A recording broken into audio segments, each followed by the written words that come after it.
going here in a few minutes, but we'll go ahead and get started. Let me turn my phone on. I'd like to welcome everyone here tonight. My name is Faith Campbell. I am Precinct Chair of Precinct 16. My husband, who's operating the camera, is Patrick Campbell. He's the Vice Chair of our precinct. Yay. I don't know how many here are from Precinct 16, but that doesn't matter. This is good information to have. And so I appreciate you being here. Showing up here tonight tells me that it's a testament to who you are and that you care about what is happening. For far too long, others have determined the course.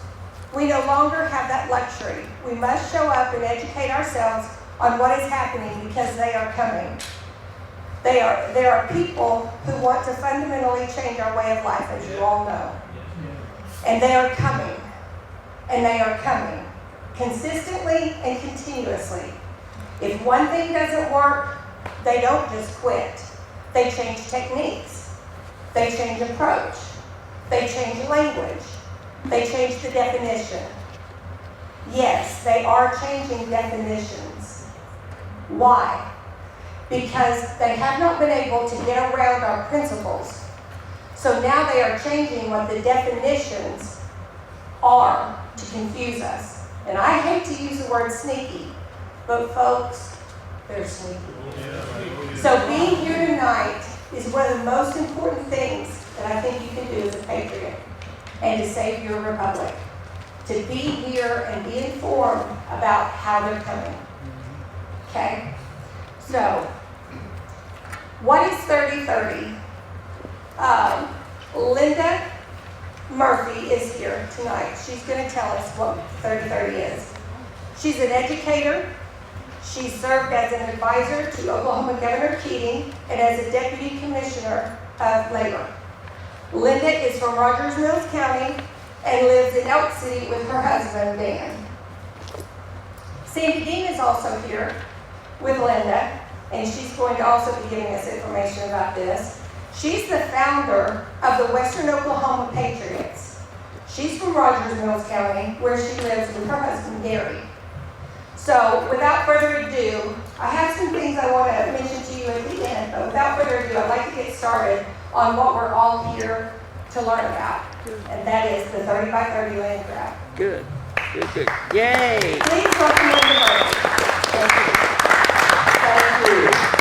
And I really appreciate the spirit and attitude of cooperation, everyone coming together for a meeting tonight. I know that we had another meeting planned and you brought folks over here so we can all learn together and discuss this, and this is what a community needs to do. An area, a community, I hate to use the word region because it's being so used badly, but whatever area that you cover here, we appreciate you being here and coming together. I'm going to quote the expert. We are not the experts. We don't think we're the experts. We have learned about 30 by 30 land grab from some experts. And I'll tell you, the main person that knows about this and speaks about it is American Stewards of Liberty, Margaret Byfield. And she says about 30 by 30 that 30 by 30 is a very radical environmental agenda to permanently protect 30% of our land and oceans by 2030. That's approximately 700 million acres that they, the Biden administration and the United Nations, we're going to talk about more people that want this agenda, they want to permanently protect, which they mean no human use. That takes farmland out of production, that takes beef raising grassland out of use, that puts it back to what they call the original state.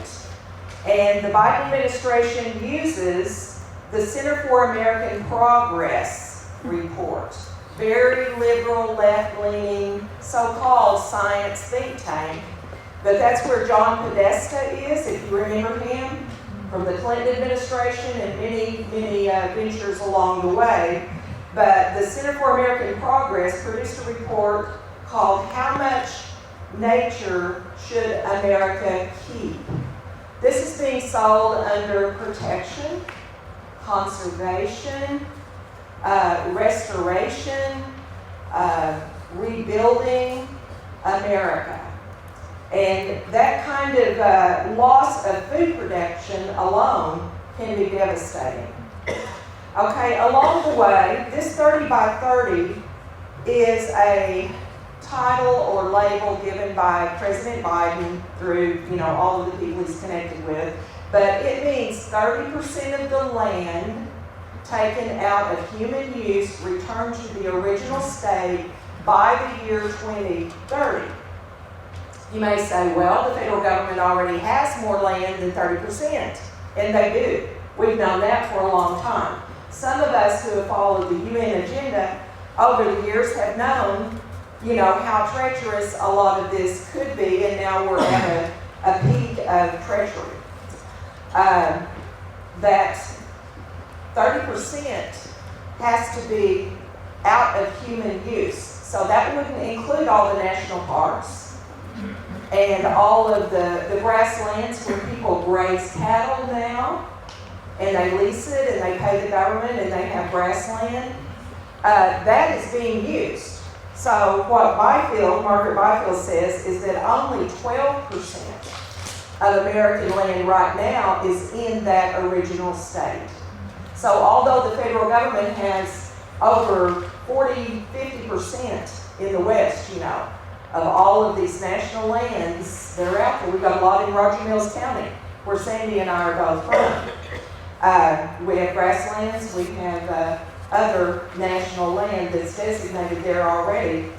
That could be turned back to natural condition and take the people that are using it for grazing land now. We've got 2,000 cattle a year there in just that one county on grassland, on national grassland. And now this goes into some of the actions recently, since we've even started speaking.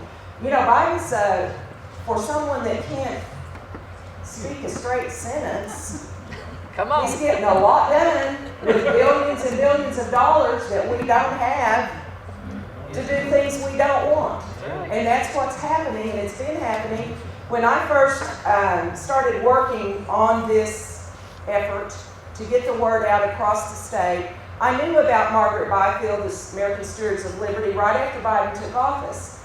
The Oklahoma Independent Stock Growers Association brought Margaret Byfield to their state convention. They didn't have a lot of people there because Biden wasn't yet doing the damage that he would soon start doing. And I think it's about timing.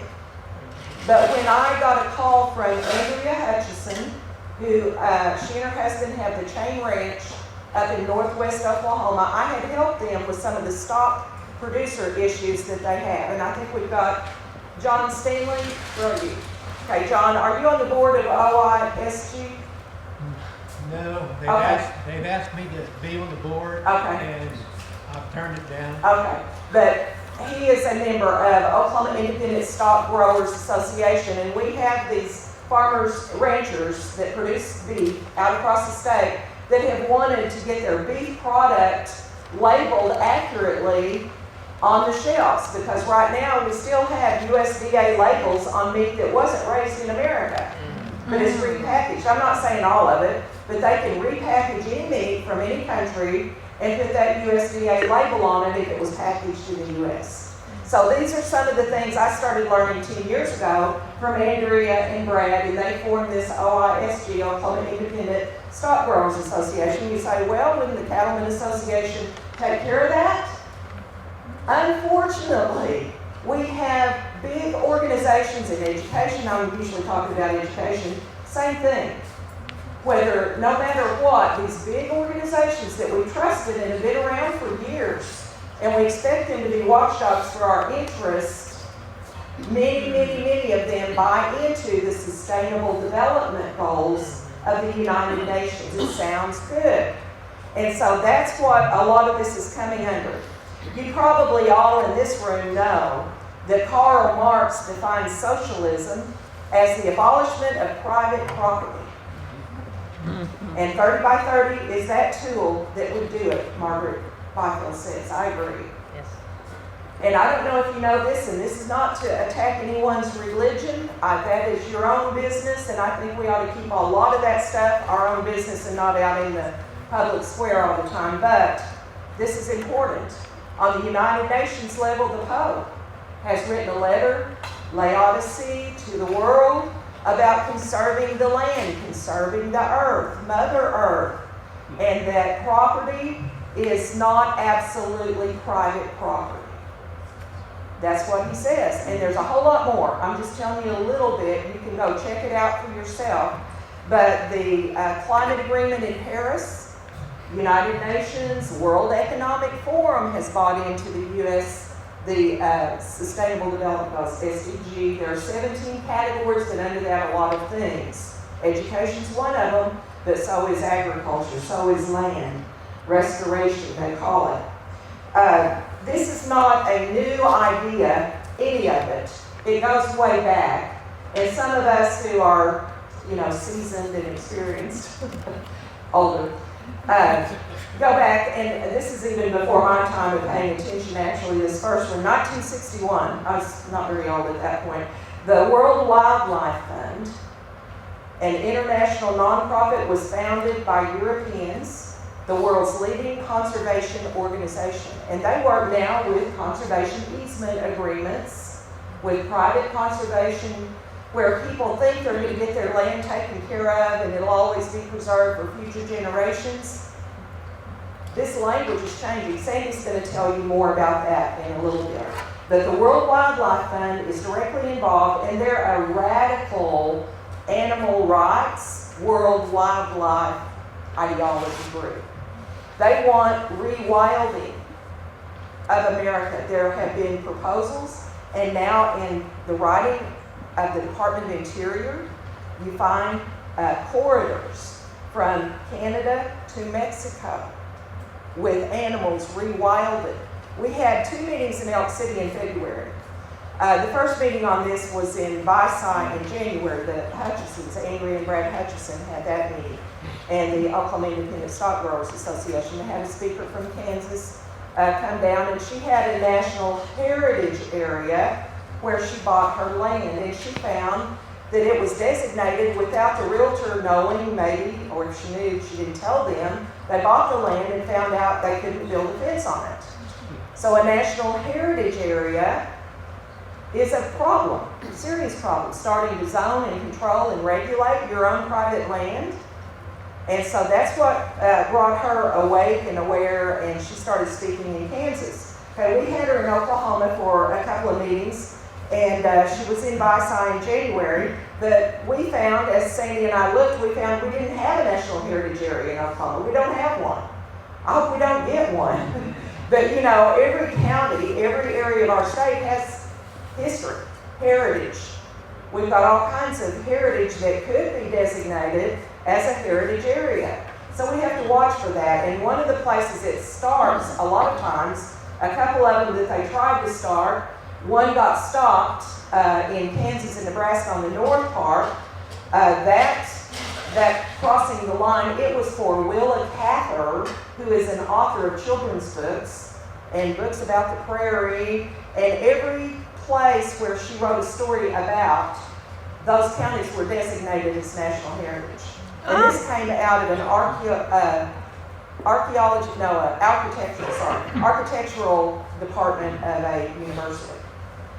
So these are all kinds of possibilities. Yes. What is rewilding?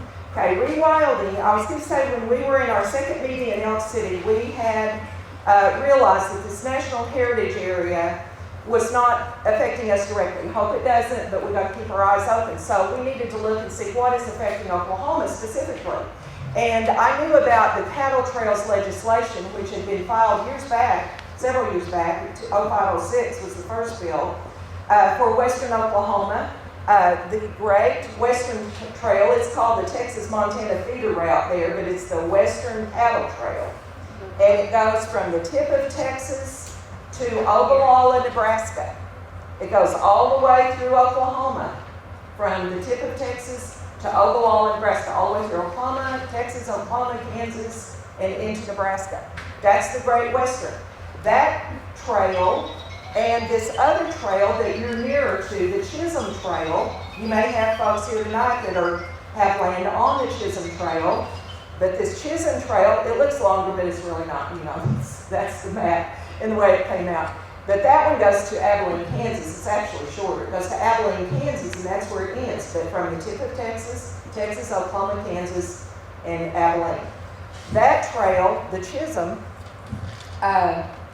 is one, people have historical interest in these trails. So that legislation was really promoted by historically, involved people. I mean, I'm that person. I love history. I read history. I write about history. My great-grandfather came into land run in 1889 and in Oklahoma from the south, from Texas. My husband's grandfather came from Kansas. His grandfather, my great-grandfather. His grandfather came from Kansas into Garvin and was one of the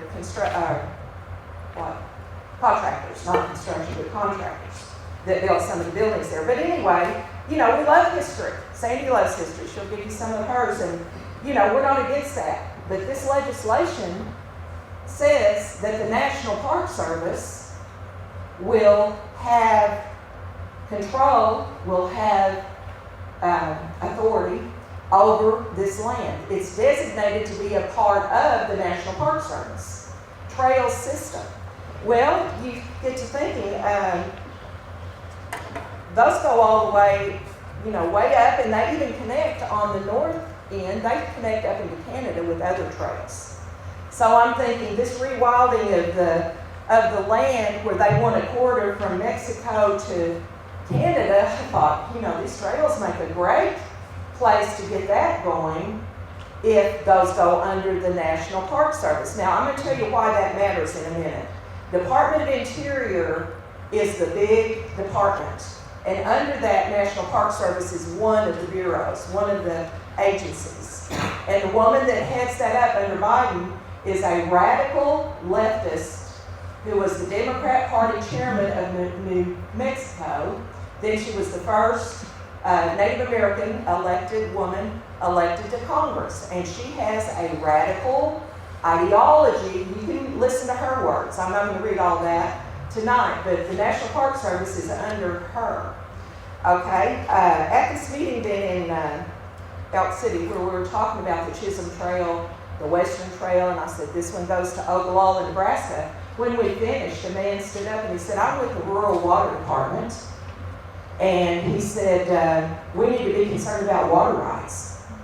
He said, and I knew, the Ogallala Aquifer is the big water source, underground water source that keeps the water and the irrigation going in a whole lot of the plains, Oklahoma, Kansas, Panhandle of Texas. And he said, we need to be concerned about that. So if that went under the National Park Service, then that would be a problem. We had a man come from Enid, to Enid from Kansas, who wanted this trail to go in. He has a private business at the end of the Abilene point. When the trail gets to Abilene, he's got a business like 60 miles east of there for Western history. Well, there's an economic development incentive there, and let's just say a personal financial incentive. So he's the only person we really had arguing back, him and his board, and saying, oh, this is about history, we're going to make sure we preserve private property. But that's not what Biden is saying, and that's not what Biden is doing. That rewilding comes in when you have that corridor where those animals can run free. I'm just saying those trails could be that if it goes to that level. At our second meeting in Elk City, a man stood up from New Mexico. We didn't really know him. He had a home in Elk City and one in New Mexico. And he heard me saying this about the rewilding. He stood up and he said, we already have that in New Mexico. And those wild animals are killing the livestock. It's a problem because they're allowed to run wild. And I don't know if you've read or seen anything about Yellowstone Park and the bison that are just free to roam, and people are getting hit. Of course, they're not very smart when they get close to the bison, we know that. But that process of elimination might be, natural selection of some kind. Okay. So, President Biden, following the 1961, the World Wildlife Fund, and that's still in existence. They're working directly with our National Park Service right now. There's a video, I'll just go ahead and tell you about this video. It's called, you might want to write this down,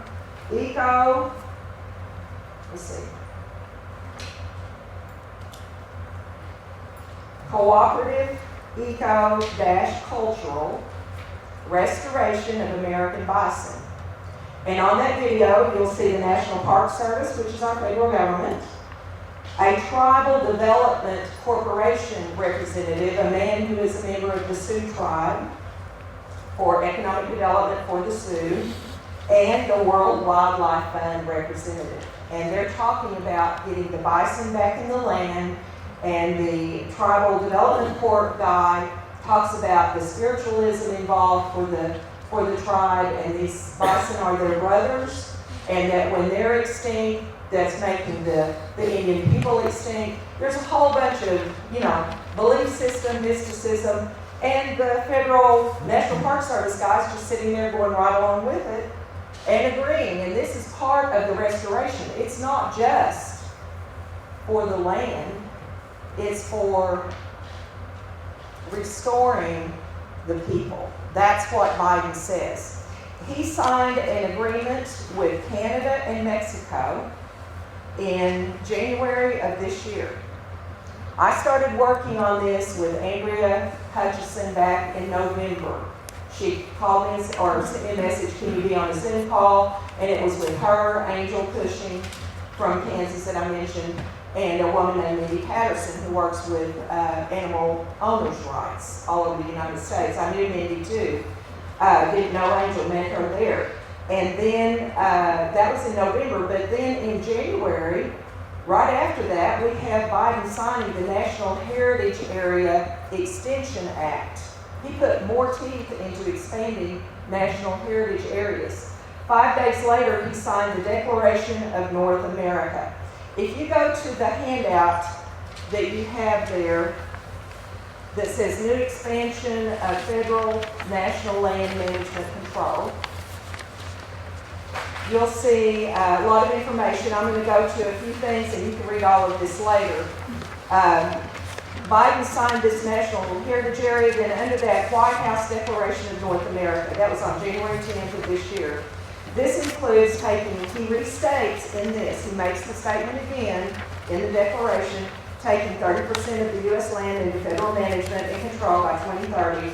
His declaration and commitments also include goals for diversity, equity, inclusion, environment, climate change, working with the indigenous people to achieve the goals, and federally planned and managed workforce, and setting global standards. Well, I'm not going to get into the workforce part of it tonight, but I've spent lots of years talking about that and writing about that, and our U.S. Chamber of Commerce involvement in controlling jobs and workforce training, which is a problem, for freedom. But this is about this all coming together for the management of land, resources, people, and the economy. So you know about the banking, you know about the digital banking. We don't have time to talk about all these aspects tonight. We're going to focus on the land, and especially the rural land here tonight. If you look down, there's information about the 30 by 30 federal land grab that you can get on this video. It's Governor Pete Ricketts in Nebraska. And he did a lot of work in Nebraska before he was elected to Congress, where he got about 60 counties signed with a resolution against the 30 by 30 land grab in those counties. He went out across the state with this message. And so that's what we're doing here, is getting this message out. And we've got a number of counties signed on. Sandy will tell you more about that. And of course, we want every county represented here tonight, someone and others, joining together, going to your county commissioners to get a resolution signed. We need that to be done for your own local protection in your county. And we'll talk more about state action that we're taking also, along with, our legislators we're working with.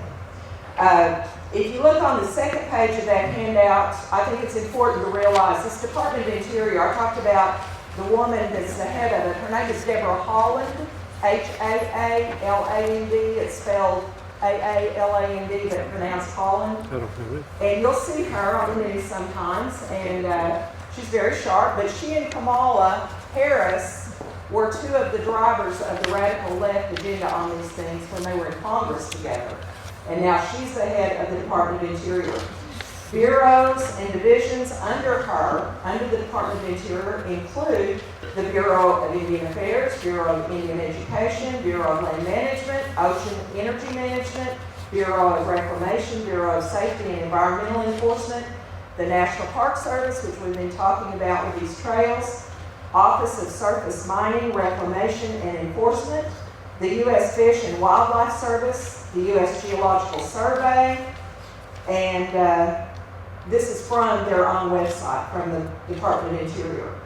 The U.S. Geological Survey, I took a long study on that for several hours a while back, and you'll find on there what is called Landsat. It's a land satellite in partnership with NASA that goes to the federal government U.S. Geological Survey under Deborah Holland, Department of Interior.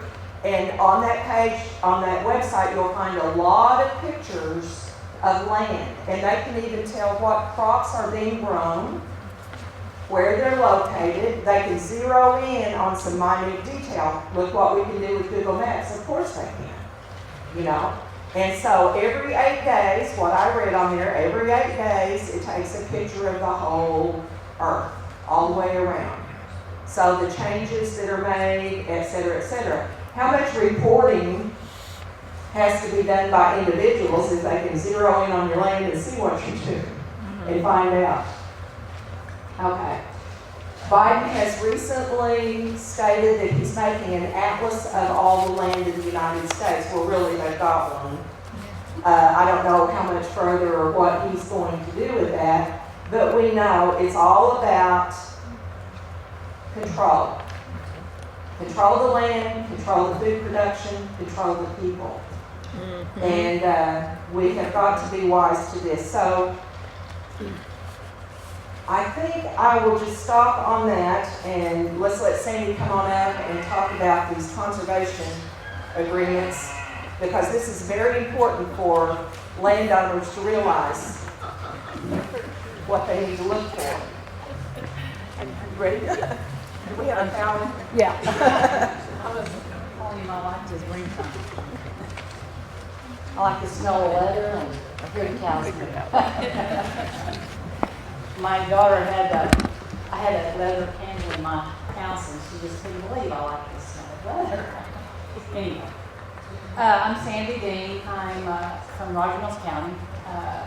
Lynn and I have a passion that we wanted to share and educate people.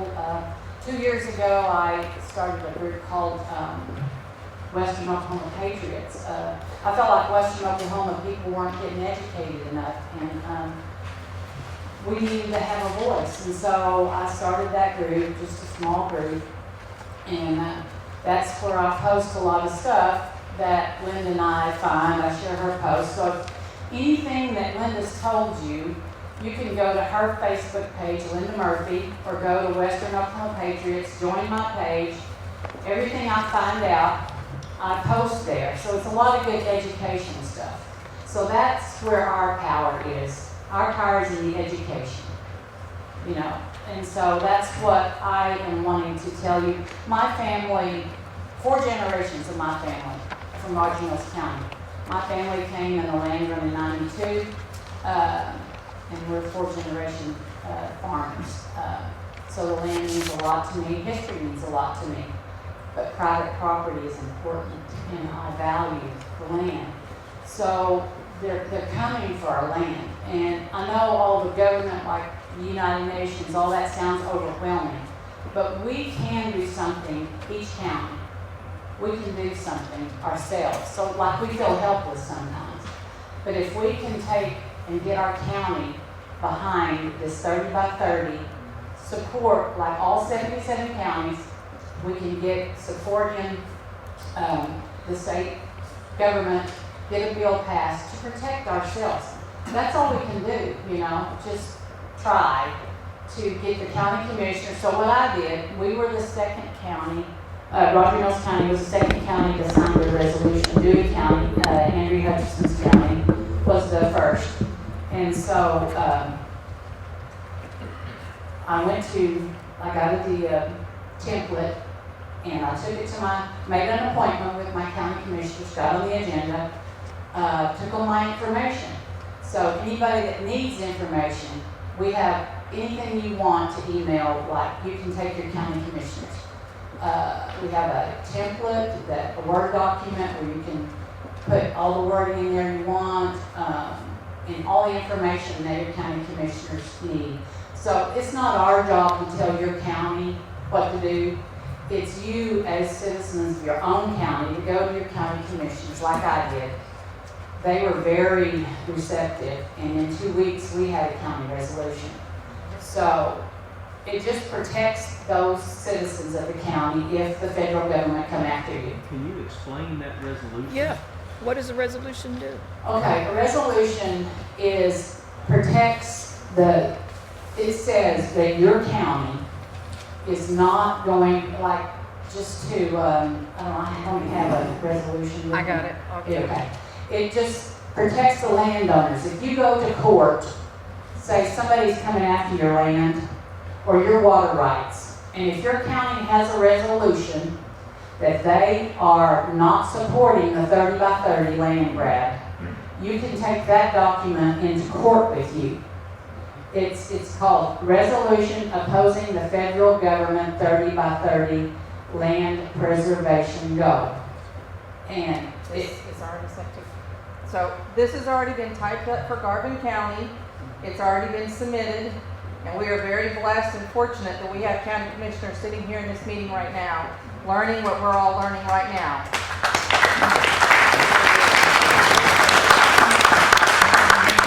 So this resolution is her template, and what, any county, Yeah. but anybody that wants to take it to their county, we can email you a template. So you're saying there's only 2 counties in the whole state? No, there's 14, sorry, I got off on something else. My county was the second, so there's 14. I'll name them right quick before I get off on anything else. Dewey County, Roger Mills, and all this information is on our Facebook page too. If you'll just scroll up, you can see all this information. We even have copies of the resolution for each county on my Facebook page. So, Dewey County, Roger Mills, Custer, Washita, Caddo, Cimarron, Rogers, Stevens, Beckham, Johnston, Garfield, Blaine, Grant, and Beckham. And I talked with Harper County, they are in the process right now up at Laverne. So it's just the people need to be educated. Our county commissioners and our county sheriffs are the authority in our counties. Yes. You know, and we've never really understood, I never really understood that, but they are. And so there's a lot of authority behind. Our county sheriff even signed a resolution. So, you know, I mean, not every county sheriff has signed a resolution, but ours did. It was like a statement saying, hey, you know, this ain't happening in Roger Mills County. And so it's just a nice feeling to know that. And like, did I answer your question enough? Okay. It's just to support, you know, I mean, that's all we can do. They can still take you to court They can still take you and to take court. your land, but you've got this thing You got the resolution to fight them. to fight that in court. Gee. If we can get a state bill, like Senator Murdoch is got it in committee right now, the more resolutions we get from all the counties, that's going to support him to get this state bill passed and this support. So if the federal government comes after us, then the Attorney General Drummond can have power saying, hey, you know, don't mess with Oklahoma.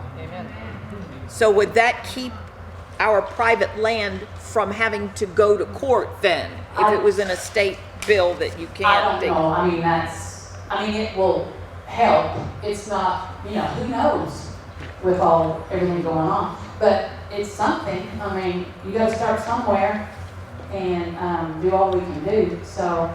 Wow. That's kind of where we are on that. So yeah, if you want any, in a template or talk to your county commissioner, I appreciate the county commissioner so much. Yes.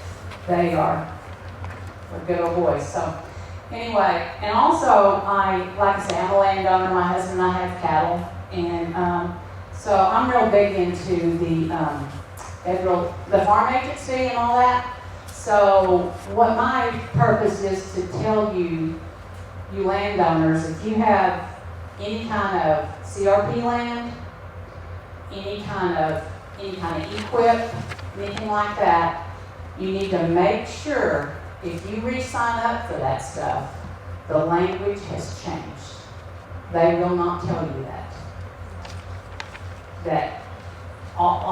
So Biden, he had the Inflation Reduction Act that was passed in 2022, $20 billion for conservation. So they're throwing a lot of money out there for people to sign up for conservation.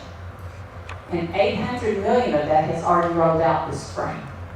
So that's the CRP, the EQIP, all that stuff.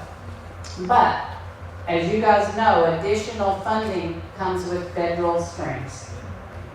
So, I even talked to my my conservation district in Roger Mills County.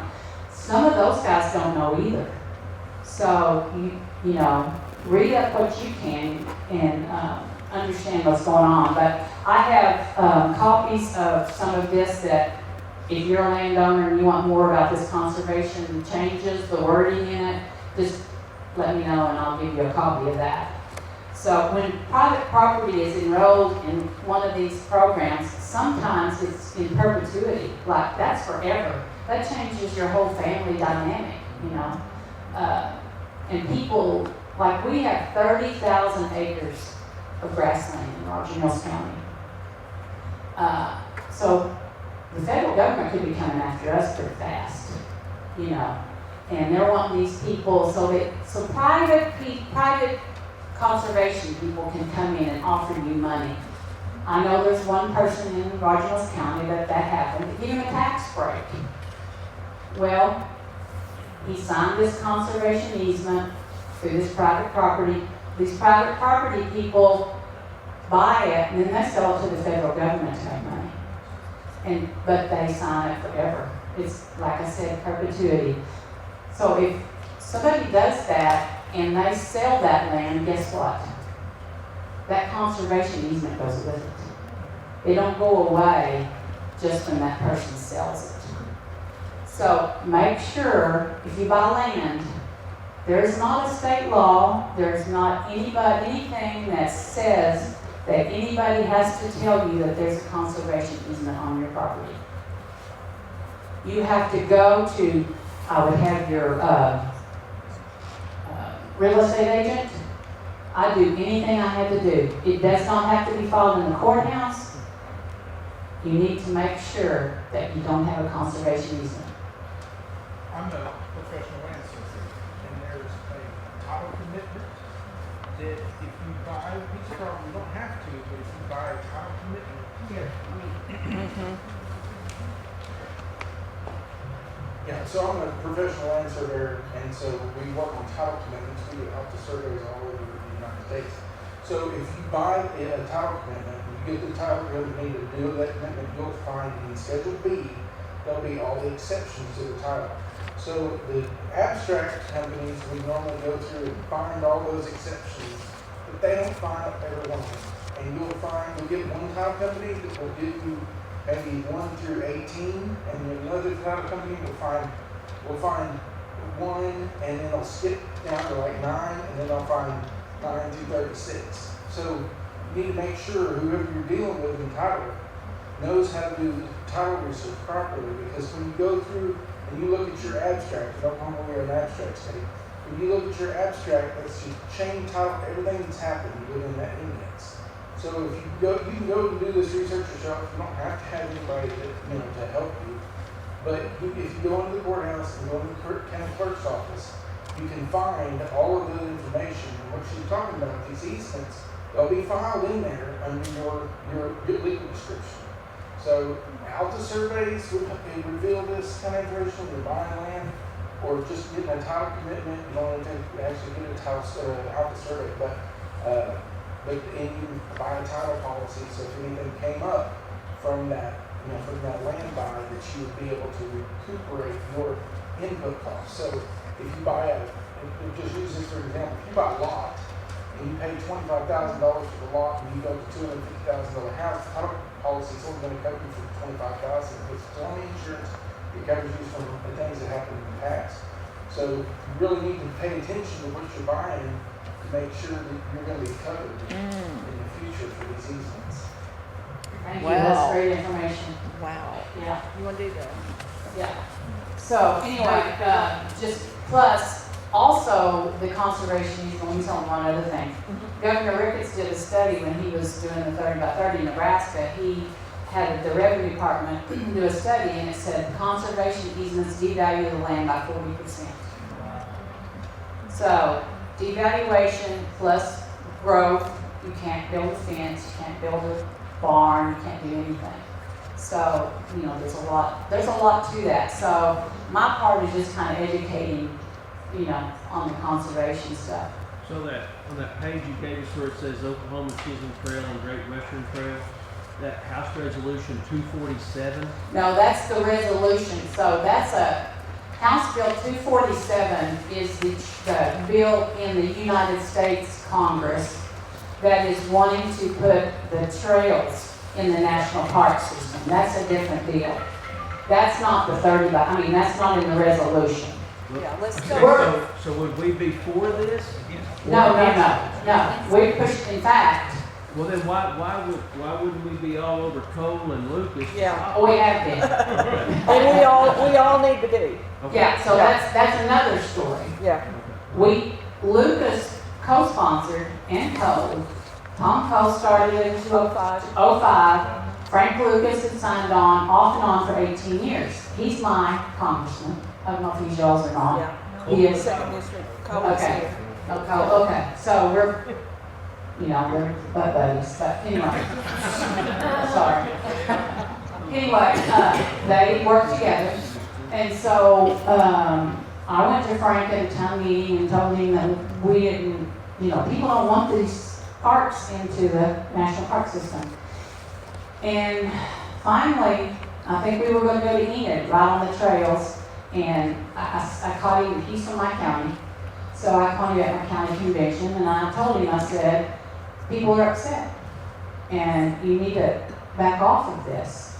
And he said, well, thanks for the information. So the next week he came out, not that I did it, he had pushback from a lot of people. Yeah, because we had a lot of meetings. We had a lot of meetings, and a lot of people knew he had sponsored. Right. I don't think he wanted people to know he had co-sponsored this Right. bill for 18 years off. Right. He did back off. He did not sponsor this. But he's friends with Ron Wilson, who has in Kansas. They have, tried to push this for a long time. So we have to be aware of that. So yeah, that's all we can do is push back from them. So Yeah. what are we supposed to do? Okay, that's where we are. Thank you. What you brought up, I was going to say, let's just start at the top. What's happened in Oklahoma that we can do and what has been done?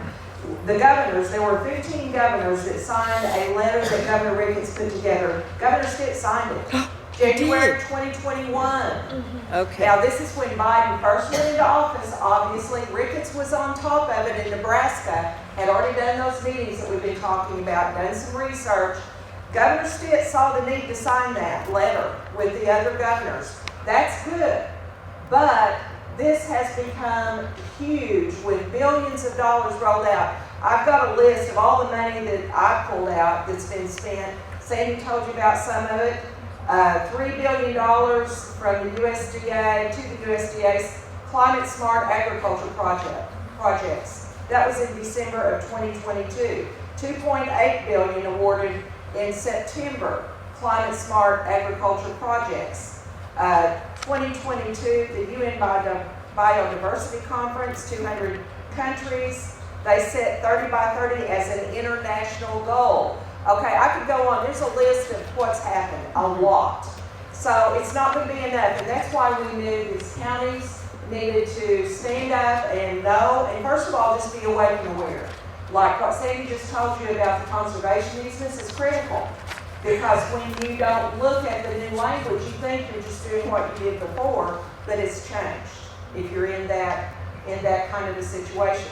Okay, so that's from the governor, but in addition to the resolutions that we need from the counties, you've got a handout called Update Oklahoma Legislation for 30 by 30 Land Grab, and that's Senator Casey Murdoch, who is working with us. He's from the very end of the panhandle out there, the last county, Cimarron County, and they signed a resolution, by the way, but he's got legislation that didn't die, but it didn't get into law. That's what I was talking about. Yeah. So you've got a handout that tells you about that. And then under that, Representative Nick Archer, who is our Elk City state rep, he actually has an awareness of problems with this.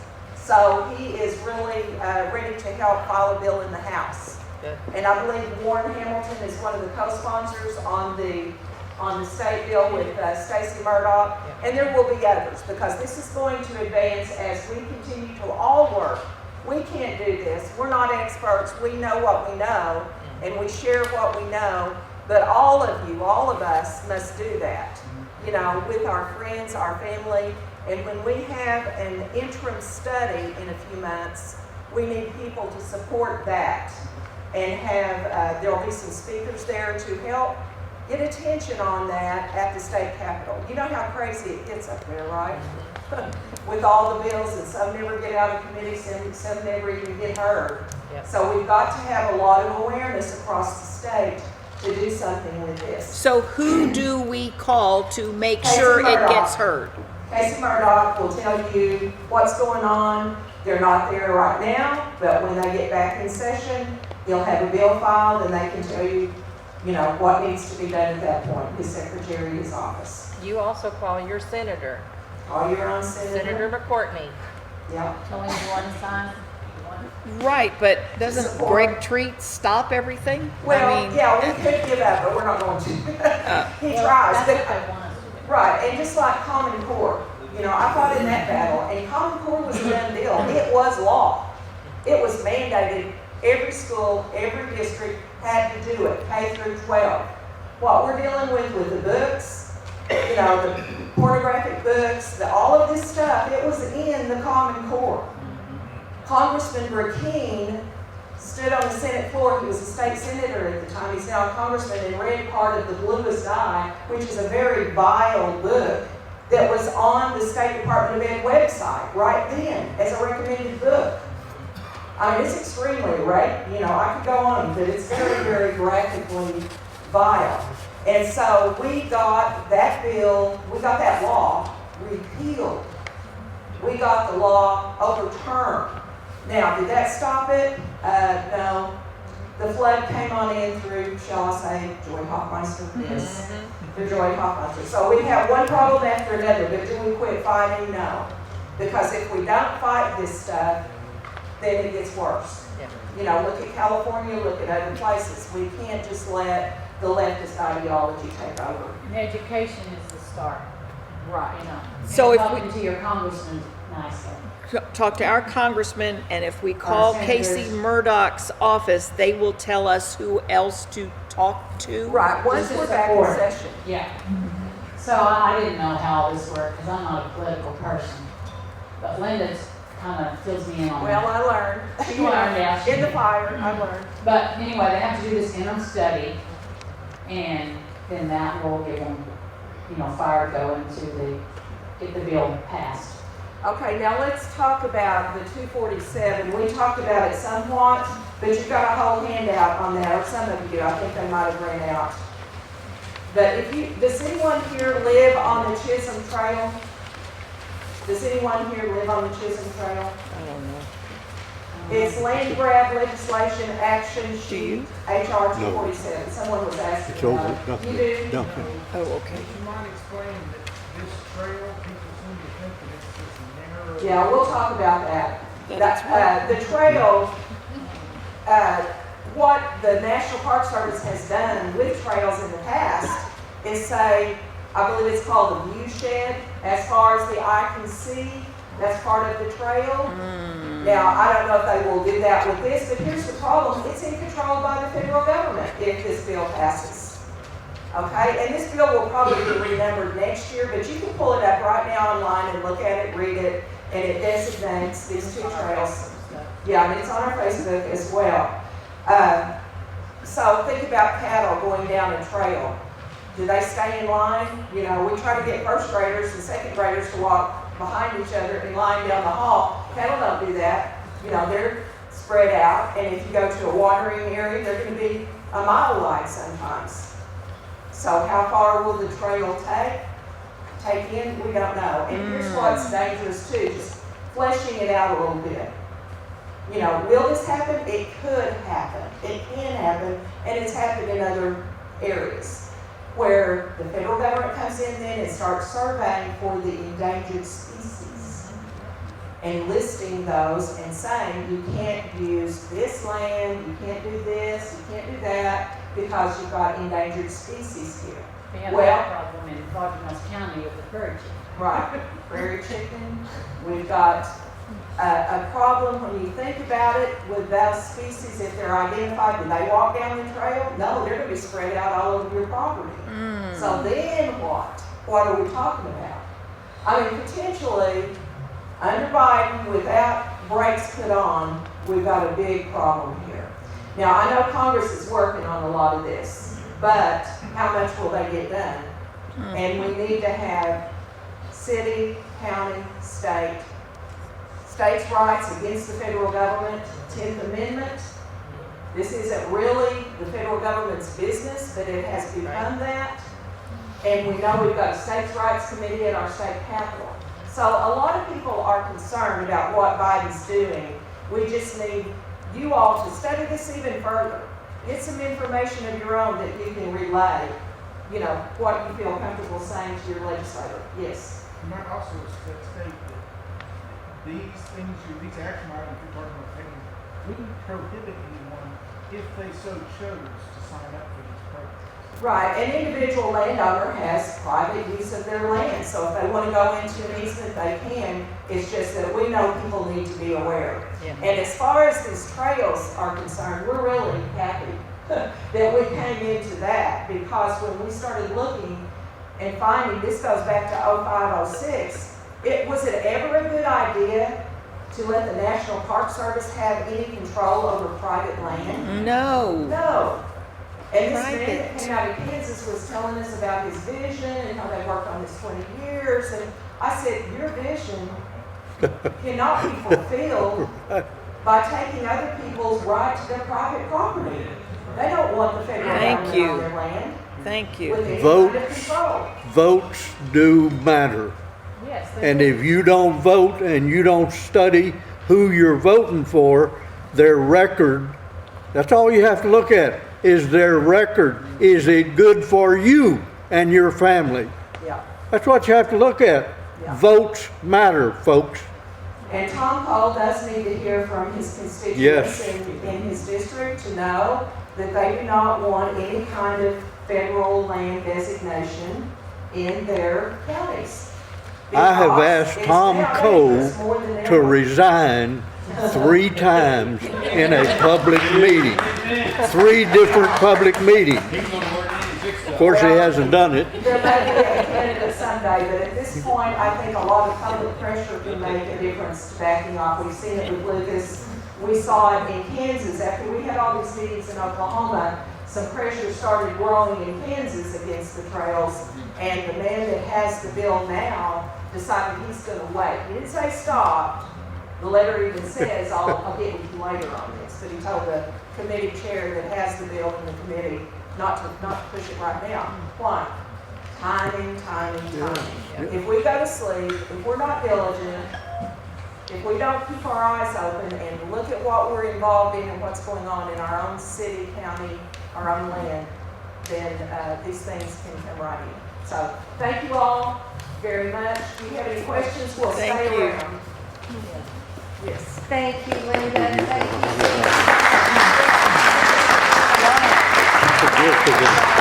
Wonderful information.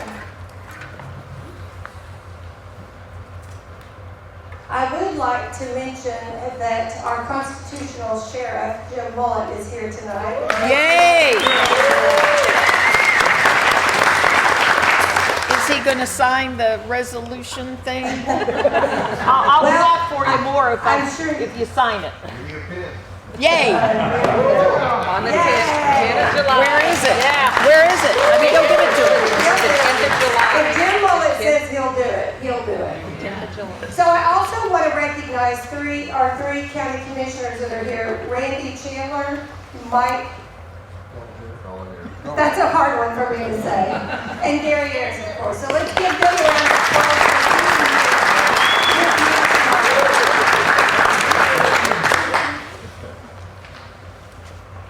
Okay, so everybody's wanting to know what we can do. So April and Damon Brown are here, and they're with the Garvin County OK2A. They have a petition that they would like for you guys to sign if you feel like you're ready to sign it in favor of this resolution. And the 33rd Land Grant. The plan is to be able to show a number of our elected officials what the will of the people is. So with these petitions, we'll be able to take them to, obviously, our county commissioners and the governor and various people to let them know that people are actually behind this. So they'll start passing the petition around if you guys want to sign that as we kind of finish up here. So as was mentioned, I was aware of the legislation that we're working on with Casey Murrow, so that's amazing. And that Senator Warren Hamilton had co-authored, and then there's some other co-authors. But until we get that passed, the resolutions is what's going to help us. So that's why we need that, because you know how legislation is. In fact, I talked to a representative who is no longer a representative, but he said, you know what they do up there? They play games. You wouldn't imagine that, would you? So the senators, you know, they'll have something on their side, and they'll put it out, and then it doesn't pass, and then the next time the House will bring it to the floor. So, and then they don't get anything done with it. So at all times it looks like they're doing something, but then it just doesn't happen. And they kind of go back and forth with us like that. So that could happen. Now, I'm not saying all of them do that, but I'm saying some of them do that. And I'm not telling you anything you don't know. I do also want to make mention that I've been asked to tell you guys that Garvin County OK2A will not be having a meeting in July, as Damon and April are taking a much-needed and well-deserved family vacation.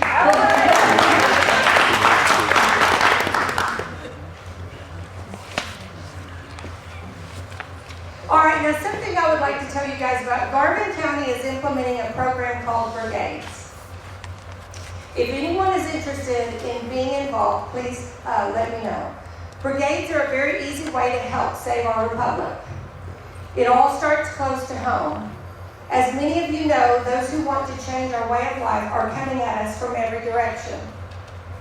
There's no way individually we can keep our eye on everything all at one time.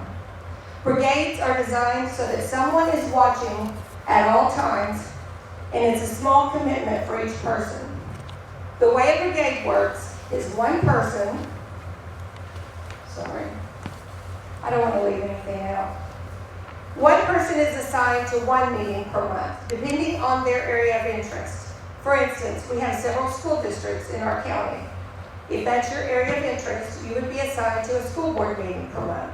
Another person is assigned to each of the other school board meetings, which also take place one time a month. You will attend the meeting, listen to what's happening, that's all. And then should anything of significance take place during the meeting, you would bring that information back to the county brigade coordinator. What type of information are we looking for? Anything that would affect our freedoms or liberties. Also, openings. If a position in one of the school boards is going to be opening up, we need to know about it. That way, that would give us an opportunity to recruit someone who wants to serve on that school board. It works the same for all the other meetings. If we position liberty-minded people on these school boards, hospital boards, etc., we will not have to worry about having transgenders reading and dancing for our kindergartners like what is happening in Washington County. We don't want that here. So what are some of the other meetings? There are city planning meetings, Chamber of Commerce meetings, county commissioner meetings. There are meetings at the election office, hospital board meetings, library meetings. You take your pick. Relatively speaking, it will take a handful of patriots to cover all the brigades. We'll even have alternates for when people go on vacation. That way, no one is tied down. I know you are all busy, and I understand that. I'm busy too. But we need to organize and take our cities, counties, state, and country back.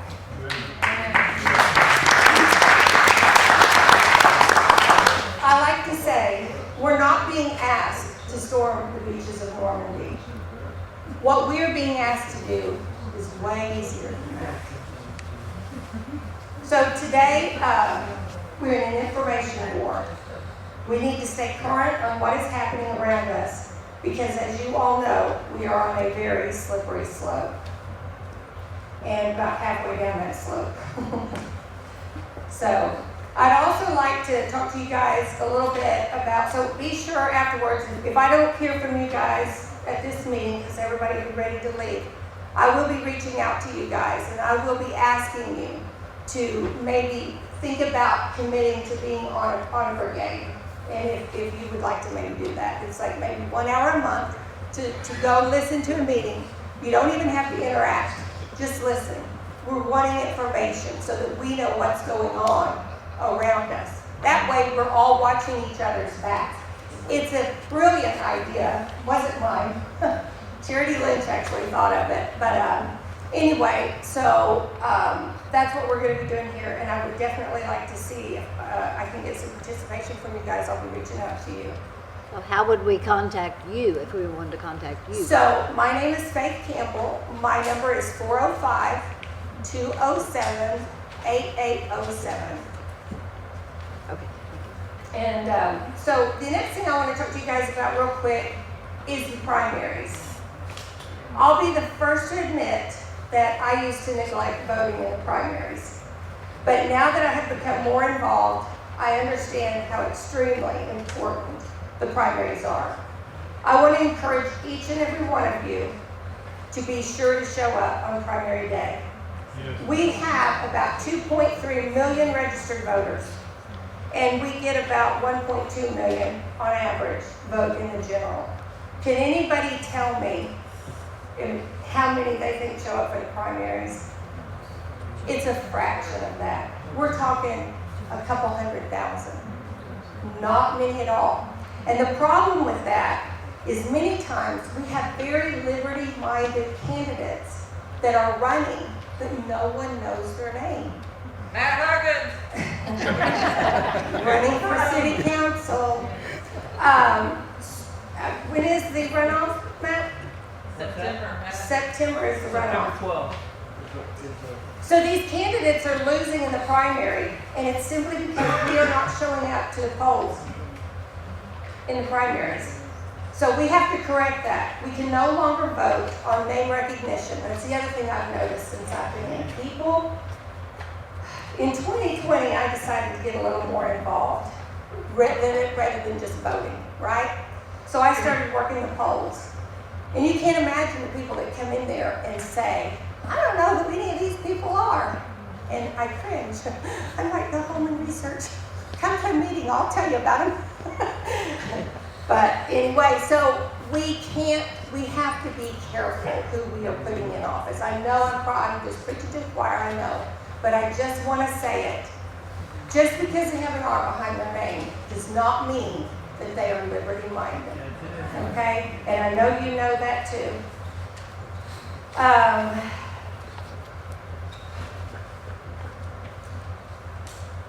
With that in mind, we need to, so my plan with these meetings that we're having, my husband and I, is to educate the public about who their candidates are.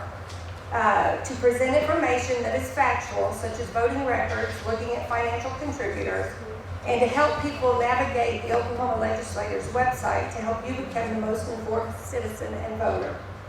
So that's what all these meetings going forward will consist of. In off-election years, we will talk about things they're doing, they're throwing at us, kind of like what we did today. And next month, by the way, we're, well, I can't say next month for sure, but there's another thing that they're doing in 15-minute cities, and you're aware of those. And so I'm wanting to bring that to you guys. They're basically wanting us to live like they live in China. So, and they're implementing this, and when we stick our head in the sand and we act like it is not happening, it does not change it. They are coming. They are coming. They are coming. We have to come. We have to come. We have to come. Okay? So, and then in election years, we want to try to help. And of course, the vote is yours. You do with it what you want. The information is what I want to give to you about who the players are. Some people shy away at talking about this, but I think it's important to acknowledge the fact that Oklahoma is only red on paper. Who knows that? Everybody is relaxed because they think we're a red state. Do you know how many of your legislators today voted for that PAC? 31. Do you know they only needed a 2/3 majority to pass it?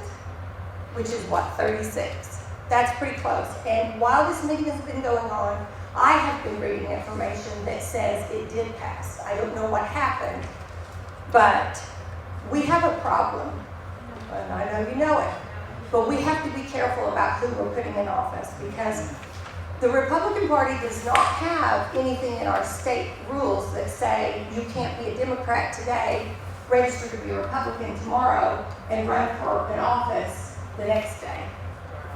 And people do that because they know in Oklahoma the only way they're going to get elected is to be a Republican. But that isn't what they're, so you can't really go into the ballot box and go, oh, Republican. You know, you have to go to the primaries and you have to get the liberty-minded people. So Garvin County GOP is our Facebook page. I encourage all of you to follow that page. I'm putting up relevant information that will help you. Meetings, information, things like that might help. And then we'll be having meetings like this to help you guys out, okay?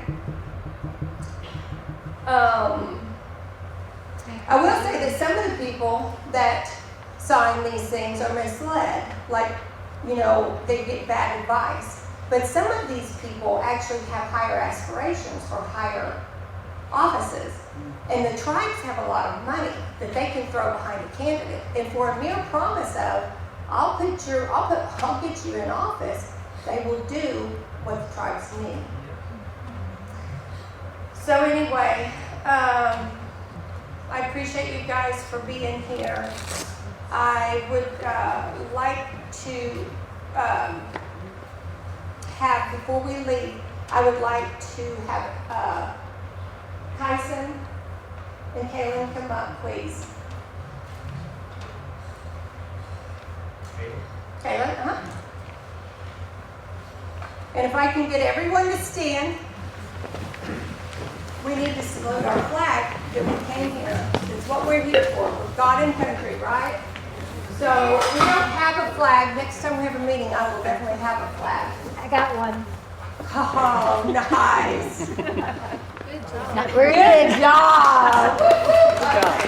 So I'll hold it then. And then Tyson is going to lead us in the Pledge of Allegiance. I pledge allegiance to the flag of the United States of America and to the republic for which it stands, one nation, under God, indivisible, with liberty and justice for all. Thank you. And then, if I can get Ruben to close us out in prayer. If you guys have any other questions that you would like to ask, Linda and Sandy, they're gonna stay around for a little while. Are you county commissioners gonna be here for a minute to visit, and the sheriff's gonna stay? So you guys feel free to visit with them. So Ruben? Please bow with me. Our gracious Almighty God and Heavenly Father, we're so thankful that we have the opportunity here to learn all this information.